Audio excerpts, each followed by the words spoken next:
صبح کا وقت تھا، سورج ابھی پوری طرح نکلا نہیں تھا۔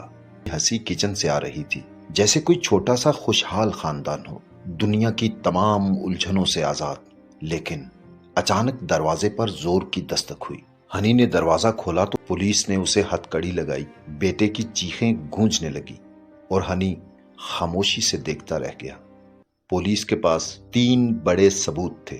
سی سی ٹی وی فوٹیج، جس دن لوسی کو مارا گیا، آئلہ کی گاڑی جائے وقوع کے قریب دیکھی گئی، خون آلود کوٹ ان کے گھر کے کپڑوں کی ٹوکری سے ملا، جو 6 بار مختلف جیلوں سے بھاگ چکا تھا اور اب گمنامی میں زندگی گزار رہا تھا۔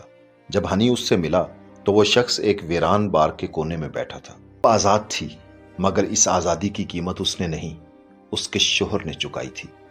ایک چھوٹے سے ساحلی قصبے میں، جہاں دنیا خاموش تھی، ان تینوں نے ایک نیا گھر کرائے پر لیا، ایک جھونپڑی نما مکان، سمندر کے کنارے۔ صبح سورج طلوع ہوتا، آئلہ سمندر کی طرف دیکھتی،